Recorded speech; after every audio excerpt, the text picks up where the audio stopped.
In Degrees We Trust, The Sacred Cult of Credentialism, by Othniel Max Daves, a non-credentialed observer. Introduction. Welcome to the Church of the Blessed Resume. Gather round, ye weary masses yearning to be credentialed, for this is the age of the Blessed Resume, and all shall bow before its immaculate formatting. The old gods, truth, wisdom, virtue, have long since been cast into outer darkness, replaced by the divine trinity of LinkedIn endorsements, digital badges, and institutional seals embossed in gold. We live not by faith, nor by works, but by verification. The high priests of this new order wear suits and syllabi, clerical collars of HR compliance, and the sacred vestments of Zoom professionalism. Their sermons are TED Talks. Their gospel is the grant proposal. Their confessions are logged in learning management systems, and their sins absolved through online certifications in inclusive leadership and conflict mediation. Apostolic succession has been replaced by institutional affiliation. The only miracles permitted are upward mobility and peer-reviewed publications. Here, in this brave new sanctified spreadsheet of a world, every domain, be it academia, commerce, statecraft, or pulpit, is ruled not by the wise, the just, or the bold, but by the properly credentialed. Degrees now function as indulgences sold at the gates of mediocrity. Pay your tithe, check your boxes, and emerge washed in the bureaucratic blood of process. The uncredentialed? They are the untouchables of our polite theocracy, brilliant perhaps, but disqualified by formatting errors and lacking the sacred code of institutional legitimacy. Their ideas may be luminous, but without the watermark of officialdom, they do not exist. They are not heretics because they are wrong, but because they are unsanctioned, unauthorized, ungraded. So this is your catechism, dear reader. Trust not the prophet unless he has tenure. Believe not the healer unless she holds a license. Follow not the leader unless he holds an MBA in strategic soul management. And remember, in this holy order of pretense, to question the system is to question God himself, who, we are told, graduated summa cum laude from Yale. Welcome to the cult. You may now be seated. The temple of bureaucracy and the gospel of appearances. There exists today a holy trinity uniting academia, commerce, government, and religion, not in truth, but in paperwork. Lo, the modern temple is not built of stone, but of certificates, plaques, and framed credentials. It has but one sacrament, accreditation. Its priests wear no robes, only lanyards. Its gods do not speak, they issue diplomas. This is the cult of credentialism, the last remaining religion in which blind faith is required, questioning is heresy, and salvation is measured in letters after one's name. The worshippers are everywhere. They kneel not at altars, but in HR cubicles, registrar offices, boardrooms, and grant-writing workshops. They genuflect before rubrics, submit to syllabi, and chant the sacred language of the peer-reviewed elite. Their hymns are resumes. Their psalms are CVS. Their catechism is the application portal, updated quarterly and always slightly broken. In this grand religion, doubt is not the beginning of wisdom, but the mark of disqualification. To question a credential is to insult the God who issued it. To value experience over institutional recognition is a form of apostasy. Real-world competence is tolerated only if it comes pre-packaged with a notarized certificate and an approved mentorship pedigree. The cult does not ask, "What did you build?" It asks, "Who authorized you to build it?" The laity, of course, do not notice. They are too busy seeking the next sacrament, a LinkedIn endorsement, a professional development badge, a continuing education unit. They speak with reverence of accrediting bodies, a term more feared than any deity, and respond with awe to phrases like certified by the state or fully licensed. These are the new signs and wonders, miracles of institutional legitimacy bestowed upon the faithful by committees of bureaucratic magi. And the priesthood? They thrive. Protected by their regalia of titles, PhD, MBA, MDiv, JD, they move between institutions with the grace of cardinals, never to be questioned. Their sermons are keynotes at conferences. Their revelations arrive via PDF. Their commandments are published in journals that no one reads but everyone cites, for to cite is to bow, and to bow is to be counted among the blessed. But every cult must have its infidels, and in the land of the credentialed, the unlicensed are the damned. builders without degrees, thinkers without grants, prophets without clerical collars. They are cast out as madmen, frauds, and dangerous independents. Their ideas are stolen and refined into sanitized white papers by the very system that once rejected them. But without the paper trail, they remain invisible, like ghosts haunting the peripheries of legitimacy. Meanwhile, inside the sanctum, the rituals continue. College brochures now feature more branding consultants than philosophers. Government job applications require master's degrees in fields that didn't exist 20 years ago. Tech CEOs flaunt honorary doctorates, while actual engineers are replaced with strategic visionaries fluent in institutional jargon. Pastors quote more leadership manuals than scripture. And everyone claps as mediocrity is consecrated by credential. For the cult of credentialism does not aim for excellence, only the appearance of it. It rewards conformity, not creativity. It exalts compliance, not courage. Its highest virtue is not truth but certification. It will build nothing that lasts, but it will accredit the ruins. The academic high priesthood, I think, therefore I have tenure. Once a place where the life of the mind was pursued for wisdom's sake, the university has devolved into an accreditation mill, a bureaucratic Vatican of status. Knowledge is no longer something to be lived or wrestled with. It is something to be acquired, graded, and notarized. Every thought must be peer-reviewed, cited, and footnoted into oblivion. The professor does not ask, "Is it true?" but rather, which journal published it. One must publish or perish, but never too boldly, lest you disturb the sacred consensus. Dissent is for the unlettered. And woe unto the autodidact, the rogue thinker, the heretic who reads the classics without departmental permission.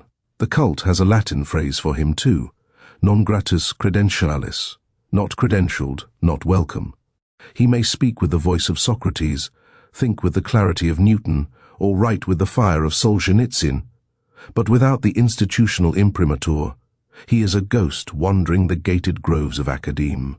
The very walls that once protected the life of the mind now serve as fortifications for a regime of ideological licensing.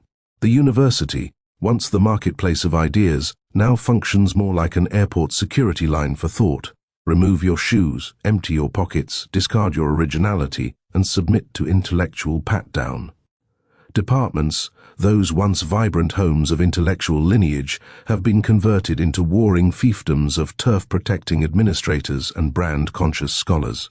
The quest for wisdom has been replaced by the scramble for grants, the sacred search for truth, subordinated to the careerist calculus of citation indices and strategic partnerships. Professors now live in a state of permanent anxiety, checking their H-index like a gambler checks his chips. The humanities, formerly the conscience of civilization, have become luxury belief salons for the permanently aggrieved, while STEM is ruled by funding algorithms and peer group allegiance oaths.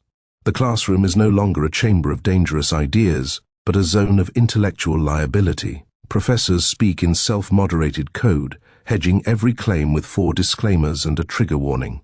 Students are trained not to inquire but to perform compliance, demonstrating proficiency in the rituals of citation, deference, and credential accumulation. Passion is discouraged unless properly annotated. Intellectual curiosity, once the birthright of the scholar, now survives only as a controlled burn within highly managed discussion forums. And let us not forget the administrative archons, those credentialed stewards of learning outcomes and strategic alignment. Bloated with titles like Associate Vice Provost of Inclusive Pathways and Engagement Metrics, they know nothing of knowledge but everything of optics. Their true talent lies not in scholarship, but in the sacred rites of institutional signaling. It is they who determine what counts as learning, who define excellence in PowerPoint slides and 10-year plans that no student will ever read. In this clerical order, the faculty are but the choir, the music has changed, the hymnal is full of rubrics. But they keep singing, for tenure, for promotion, for the next budgetary indulgence. And above them all, the Chancellor as pontiff, dispensing bureaucratic blessings and glossy vision statements from on high. Thus the university no longer educates, it licenses. It does not cultivate minds, it brands them. Its diplomas are not declarations of intellect, but passports into a caste system where ignorance, if credentialed, is indistinguishable from expertise. And still the gates are locked to the thinker who comes without paper, without title, without allegiance to the bureaucratic creed. He stands at the margin with his questions, his clarity, and his inconvenient truths. He will not be welcomed, for wisdom, unlike accreditation, is not yet a registered trademark. Commercial orthodoxy, what's your LinkedIn sacrament? In the corporate temple, resumes are the new scrolls and MBAs the new indulgences. No one is hired for wisdom or instinct anymore, only for having paid a six-figure tithe to the Cathedral of Commerce. Executives speak in tongues, KPIs, ROI, Dei. And though they know not what these acronyms mean, their utterance summons power and funding. Promotion is not based on courage or creativity, but on the sanctified ritual of the performance review, which rewards only those who play the script well. The sacred career ladder ascends not toward meaning, but toward the corner office, where one's function is to attend meetings, interpret spreadsheets, and perform symbolic leadership gestures, while the business collapses beneath them. And when collapse comes, the holy consultants are summoned, credentialed seers who advise the same strategies they used to destroy the last enterprise. But not to worry, they too have MBAs. Here, in the sanctum of modern enterprise, capitalism has been baptized in bureaucracy and clothed in polyester suits. The true product is no longer innovation, value, or service, but narrative. PowerPoint is the new liturgy, and quarterly earnings calls the high feast days of the fiscal calendar. Shareholder confidence is managed like a delicate superstition, with euphemisms, optimistic charts, and vague assurances from executives who neither build nor understand the product their company allegedly exists to provide. Middle management, that holy order of paper pushers, plays the role of acolytes. They conduct daily rites of synergy and alignment, their task not to lead but to translate vision statements into memos, and then memos into compliance reports. At every level, one must appear competent without ever threatening the fragile consensus with actual insight. Original thinking is too dangerous. Better to recite the gospel of the Harvard Business Review and signal virtue with terms like cross-functional integration and scalable disruption. Employees, meanwhile, are sacrificial offerings, burned out and consumed to keep the profit margins holy. They are managed like livestock, tracked by productivity software, herded through reorgs, and culled in quarterly layoffs euphemized as strategic workforce realignment. Loyalty is demanded but never returned. The minute the stock dips or the metrics stutter, the shepherds become executioners, and the flock is thinned without ceremony. But behold the true clergy of commerce, the consultants. These are not humble mechanics of business. No, they are apostles of abstraction, bearing the sacred tablets of benchmarking data and synergy audits. Their core theology, that nothing is ever truly the company's fault, it simply needs more restructuring, and perhaps a digital transformation initiative led by a 16-person task force, all trained in agile theology. That the last 5 transformations failed is irrelevant. They were credentialed failures, strategically aligned, cost-optimized, and delivered on time and over budget. And the apostles are not judged by success or outcomes. No, their salvation lies in their pedigree, ex-McKinsey, certified in Six Sigma, fluent in buzzwords.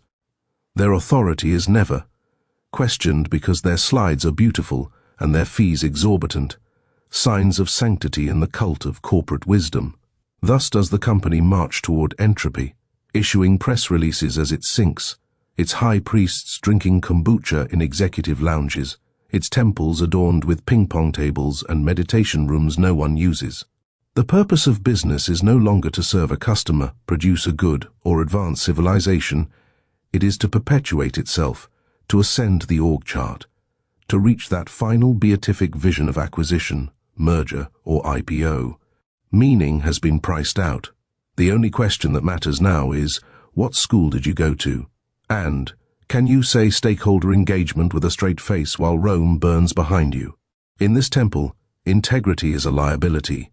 Vision is off-brand, and truth is unscalable. But don't worry. HR will be hosting a mindfulness seminar next Tuesday. Bureaucratic sainthood, I'm from the government, and I have a master's in public affairs.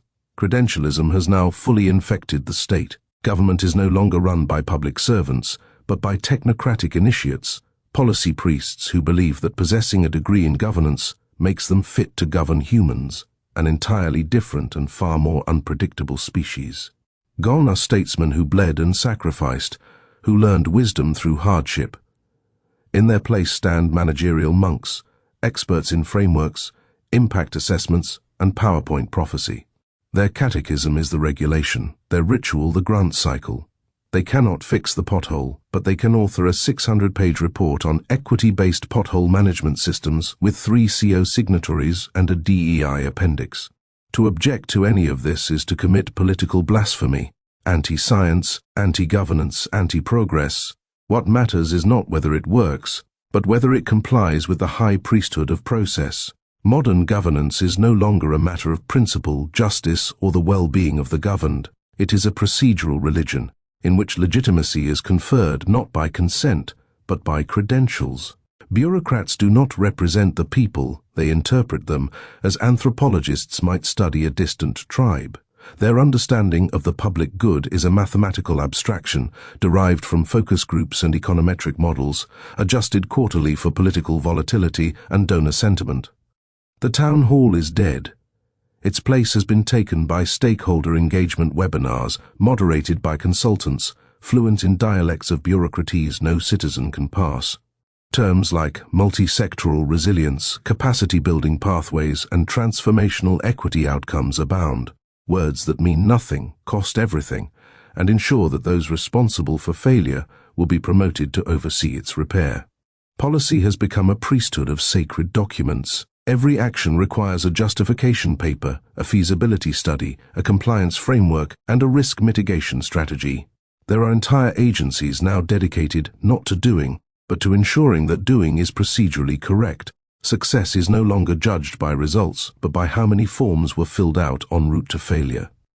Civil servants have been replaced by credentialed caretakers of dysfunction. Many of them have never run a business, built anything with their hands, or lived among the people they regulate.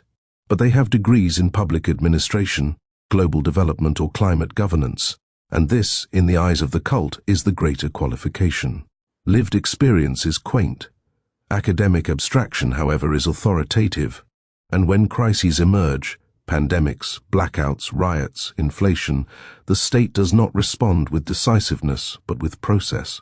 Committees are formed, consultants hired, emergency funds allocated to study the emergency. Meanwhile, the roads crumble, cities burn, and bureaucrats file quarterly reports on resilience innovation pipelines. It is not governance, it is pageantry. The elected officials themselves, those few remaining souls theoretically chosen by the people, are largely ceremonial. Real power is exercised by regulatory warlocks, embedded in every agency and subcommittee, immune to elections and baptized in the sacred fonts of graduate school.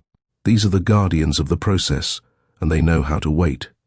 Presidents come and go. Secretaries resign, but the credentialed caste remains, filing reports, shaping policies, and ensuring that the system functions exactly as it is meant to, inefficiently, unaccountably, and with great professional polish. And should anyone dare to suggest that perhaps what matters is not which degree one holds, but what one can do, they will be branded a populist, a danger to institutional integrity, or, worst of all, unqualified. For in the age of administrative supremacy, nothing is more subversive than competence unlicensed. Thus the state has become not the steward of the republic, but the clerical manager of its decline, armed not with courage, but with credentials. And in its hands, the machinery of law becomes less a guardian of liberty and more a temple of technocracy, sanctified by citations, reinforced by process, and forever insulated from the will of the governed. The Church of the Certified. Let no one preach without a master of divinity. Not to be outdone, organized religion has now fully integrated credentialism into its gospel. No longer may one speak of God unless one has passed the proper seminary gauntlet, emerged fluent in theological buzzwords, and taken communion at the altar of peer-reviewed liturgy. The prophets of old, uncertified, unlicensed, unapproved, would be today escorted off the property for lacking a certificate of insurance and a background check. John the Baptist would be deemed a problematic street preacher. Paul's Damascus credentials would be deemed unverifiable. And Jesus, well, he never went to seminary, never published, and never aligned with institutional stakeholders. Clearly a liability. Meanwhile, the modern pulpit is filled with credentialed moral managers who interpret the gospel through the lens of organizational development, marketing theory, and inclusive branding. Sin has been redefined as non-compliance, holiness as middle management, salvation, available via direct debit or church app, provided your spiritual advisor has a doctorate in sacred market demographics. In today's ecclesial bureaucracy, doctrine is less a matter of divine revelation and more a function of credentialed consensus. Gone are the burning hearts and trembling knees. In their place, PDFs, theological SWOT analyses, and strategic discipleship frameworks approved by denominational committees. The homily has become the TED Talk, the cross, a brand logo, and worship is now evaluated not in spirit and truth, but in production value, post-service engagement metrics, and soundboard calibration. The church office has become an HR department with incense. Pastors are now CEOs of faith-based enterprises, trained less in shepherding souls than in navigating donor psychology, managing staff conflict, and optimizing sermon series for demographic resonance. Their authority comes not from spiritual discernment or sacrificial example, but from having completed the proper coursework in pastoral leadership, crisis communication, and ecclesiastical risk management. To question this new clerical order is to be labeled divisive, unsubmissive to spiritual covering, or, most damning of all, untrained. For nothing in the cult of credentialism is more dangerous than the layman with fire in his bones and no letters after his name. Thus the spirit is bureaucratized. Revelation is routed through the credential filter. If God speaks, he must first pass theological review, align with denominational bylaws, and submit an abstract for approval by the Conference of Approved Interpretations. Anything outside this process is dismissed as unbalanced, uncredentialed, or off-brand. Meanwhile, theological institutions operate like ecclesial trade schools, producing credentialed clergy at industrial scale. Their graduates are armed with Greek flashcards, PowerPoint homiletics, and sensitivity training, but few have ever wept with the dying or wrestled with the raw mysteries of suffering, silence, or the sovereignty of God. They are certified to counsel but have never stood in the midnight hour of doubt. They are qualified to lead but have never followed with fear and trembling. The sacred has been supplanted by the structured. Calling has been replaced with career. The seminary transcript has become the true ordination, and those who deviate from the institutional path are cast into ecclesial outer darkness, unemployable, uninvited, and uninstitutional. And yet, beneath this polished veneer of legitimacy, the fire flickers. The people know, if only dimly, that the credentialed are not necessarily the called, that the most transformative voices are rarely the most officially sanctioned, that the holy cannot be conferred by coursework, and that the God who spoke through fishermen, shepherds, and wilderness prophets has not lost his taste for inconvenient vessels. But still, the temples of credentialed religion grow. The stage lights shine, the approved liturgies continue, and the Spirit, ever patient, waits outside the system he is no longer allowed to disturb, unlicensed, uninvited, and uncredentialed. Epilogue. In paper we pretend. The cult of credentialism has won not because it is true, but because it is safer than truth. It promises that if you play by the rules, pay your dues, and never speak out of turn, you too can ascend the hierarchy and hang your sacred relic on the wall. But beneath this paper, empire lies rot, knowledge without wisdom, leadership without courage, faith without fire, and institutions filled with people too afraid to ask whether their entire priesthood is naked. The heretics have already begun to gather outside the gates. They have no credentials, only scars, questions, and a burning refusal to pretend. May God help us when they begin to speak, and may their speech be unfootnoted. For it is not from within the hallowed halls of credentialed consensus that truth will rise again. It will rise from the margins, from the wilderness, from the mouths of those disqualified by design. The ones who learned in obscurity, who were shaped by failure, who gained insight through loss and silence rather than supervised internships and institutional validation. These are the unordained prophets, the unauthorized builders, the unwelcome whistleblowers of a dying age. They carry no official blessing, no alumni network, no glossy profile on the organization's Our Team page. But they carry something rarer, reality. They do not need permission to see, nor do they need approval to speak. Their presence is a threat because their lives are not built upon permission structures, but on conviction. The institutions will not know what to do with them. There are no checkboxes for incorruptibility, no HR protocol for inconvenient truth. These heretics do not want to reform the system, they want to bury it. They are not fleeing for tenure, they are lighting torches. Their degrees were earned in hospital rooms, war zones, factory floors and jail cells. Their research is lived. Their footnotes are their lives. The cult will sneer at them, call them amateurs, accuse them of lacking rigor. But it is not rigor the cult truly worships, it is control. Rigor is only the excuse used to maintain monopoly. And so the uncredentialed will be mocked, until their voices rise too loudly to be ignored, until their warnings prove true, until their courage unmasks the cowardice of entire institutions. Then the cult will do what it always does when exposed. It will double down. It will issue new policies, update the language, form task forces on inclusive recognition pathways, and create new subcommittees on decentralized credential access. But the fire will already have started, and paper burns quickly even when framed. It is a strange paradox that in an age of overwhelming information, it is the unlicensed who seem most awake, that in a world obsessed with legitimacy, the illegitimate speak most truly. The world will not be saved by those who passed the exam, but by those who passed through the fire. So let the heretics speak. Let their words be raw, unrefined, uncredentialed. Let their lives carry the footnotes their resumes lack. And let us remember, as the institutions tremble and the seals of the system break, that truth was never meant to be regulated. It was meant to be lived, and it is breaking free.